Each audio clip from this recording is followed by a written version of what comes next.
Kylian Mbappe finally পিএসজিকে জানিয়ে দিয়েছে জুলাই মাসের পর সে আর কন্টিনিউ করবে না পিএসজিতে। কিন্তু প্রবলেমটা হচ্ছে যাবেটা কোথায়। তো রিয়াল মাদ্রিদ বসেই ছিল যে কবে পিএসজি ছাড়বে সে। রিয়াল মাদ্রিদ সঙ্গে সঙ্গে তার প্রপোজাল পাঠায় এবং সেটা এখনও অ্যাকসেপ্ট হয়নি অবভিয়াসলি, কিন্তু সেটার রিয়াকশান অনেক কিছু আছে। এবার দেখো, আলটিমেটলি পিএসজির সাথে ঝঞ্ঝট মেটাচ্ছে কিলিয়ান এমবাপে। আচ্ছা, অনেক পয়সার ব্যাপার ছিল, সব গণ্ডগোলগুলো মিটিয়েছে শুনছি যেটা। এবার রিয়াল মাদ্রিদ এতদিন ধরে এমবাপেকে চাইছিল, তখন এমবাপেকে অনেক বেশি টাকা দেবে বলেছিল। কিন্তু এখন যখন এমবাপে নিজে ছেড়ে আসছে, তখন এমবাপেকে নিয়ে একটু তো খেলবেই রিয়াল মাদ্রিদ। তো ওই জন্য রিয়াল মাদ্রিদ অত টাকা দেয়নি, কম টাকার অফার করেছে।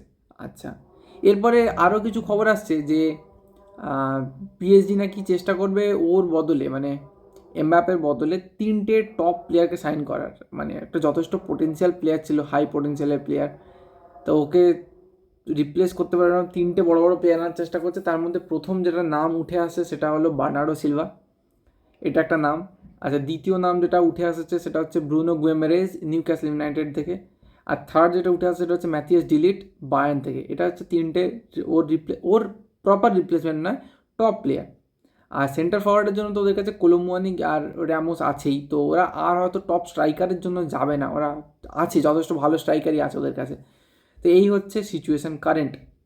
তো জানি না কী হবে, কিন্তু এটার জন্য মানে এটা দেখার পরে রিয়াল মাদ্রিদের যে অ্যাটাকিং লাইন আপটা হচ্ছে ভিনি, রড্রিগো, এদিকে এমবাপে, মাঝখানে এমবাপে, আবার তার নিচে Bellingham, cross, Tchouameni, Camavinga, wow, Modric, অসাধারণ একটা কিছু হতে চলেছে। তো এটা দেখে বার্সেলোনা তো চুপ বসে থাকার জায়গা থাকবে না, কারণ অবভিয়াসলি এটা তো ইনস্ট্যান্ট রিয়াকশান দিতেই হবে, নাহলে ওরা তো কম্পিটিশানে দাঁড়াতে পারবে না। দেখা যাক এবার কী হয়, ওয়ার্ল্ডের ফুটবল ওয়ার্ল্ড কোন দিকে টার্ন নেয়। আমি তো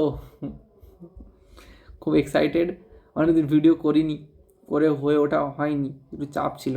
কিন্তু এরকম একটা নিউজ যেটা আজকে পেলাম, তারপরে ভিডিও না করলে তো পাপ লেগে যেত, তো ওই জন্য ভিডিওটা করতেই হলো। চলো, যে যার সাথে কমেন্টটা, মানে যেটা মনে আছে সেটা কমেন্টে জানিও, দেখি কার কী ভালো লাগছে, কার কী হচ্ছে, কেমন লাগছে। চলো টাটা, পরে ভিডিও দেখা হচ্ছে, কিছু খবর আসুক, আসছে আবার, বাই।